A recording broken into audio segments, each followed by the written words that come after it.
Welcome to Creepy Conversations. This is Shelley. And Polly. And how are you? I was just going to get right into it. How are you? All right, I'm good too. All right, you ready to get right into a story? Yes, always. All right, and this is a true story, and this comes from the source Only in Your State. And this is in Odin, Indiana.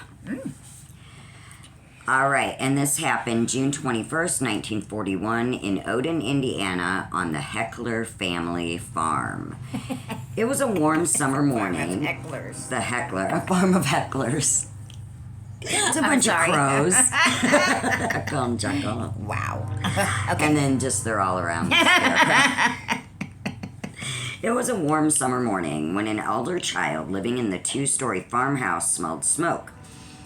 Together, the hecklers. My eyesight, dude, I need glasses, as I say in every episode. The hecklers. All right.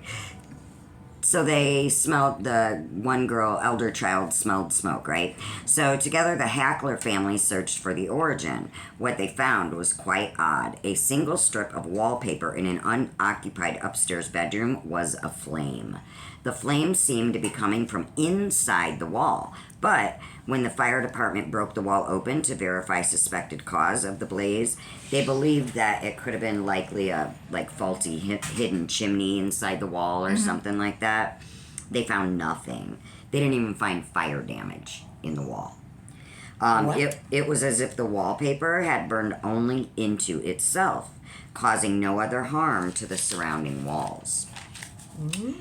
No sooner had the firefighters returned to town that they were called back to the home a second time. Mrs. Hackler had found a second fire. This time it was smoldering inside of a mattress in yet another upstairs bedroom.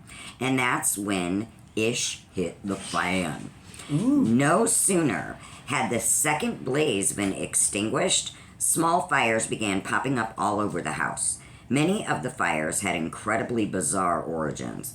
Mr. Hackler's clothing, hanging on a door, burst into flames seemingly out of nowhere. Terrified members of the Hackler family scrambled to keep up with the numerous fires in the strange places. Eventually, the Odin Fire Department became overwhelmed, and they requested the assistance of a fire brigade from a neighboring town. In total, more than 100 firefighters would witness the extraordinary events of this June day.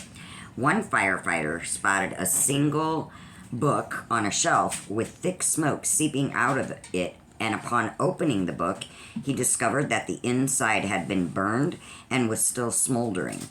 As the hours ticked by and small fires continued, concerned neighbors of the Hackler family arrived to aid in the bizarre fray.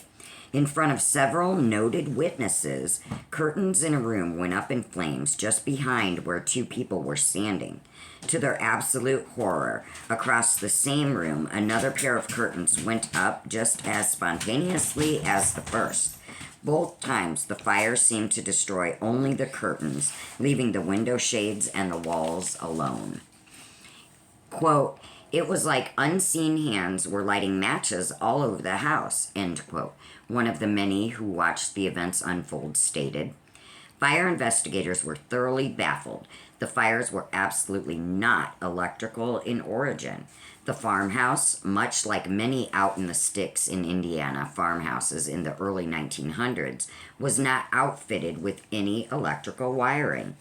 There were no power lines nearby, and there were no lightning strikes or any other atmospheric phenomena that could possibly explain the events of the day.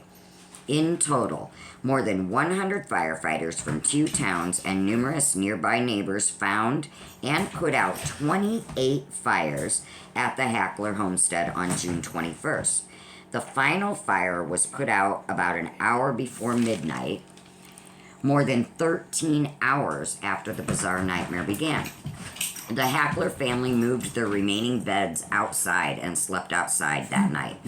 Who could blame them? Right. They thought, what if another fire broke out inside the house while they were asleep? Right. It wasn't worth the risk. In a later interview, the Indiana State Fire Marshal stated that the Odin fires were by far, quote, the most baffling mystery of his entire career, end quote. The case was closed with no answers, and to this day, the events that befell the unfortunate Hackler family are still completely unexplained. It's currently worth noting that they had lived in this house for more than a decade, completely uneventful. However, prior to their ownership of the farmhouse, tragedy had struck there twice. First, several members of a family of 5 died there in the 1880s of what was said to be called the burning fever. Intriguingly, the Hackler family was also a family of 5. Following the deaths of the original owner's family, another farmer moved in and subsequently lost 2 sons in different hunting accidents. Following the unexplained fires, the Hackler family decided to tear down and rebuild the house somewhere else. Literally, bit by bit, the men of the Hackler family disassembled the entire farmhouse, only to rebuild it in a location not too terribly far from the original one. And there were never any fires again. Wow. So what do you think happened on this creepy summer day? Ooh, I don't know. That's But weird. it's a true story. It was in Odin, which is, if I'm not mistaken, it's like lower southern, part of Indiana. But yeah. Wow, that's crazy. So what do you guys think? Comment below. Let us know. legendslorehauntings.more@gmail.com. Until then, stay creepy.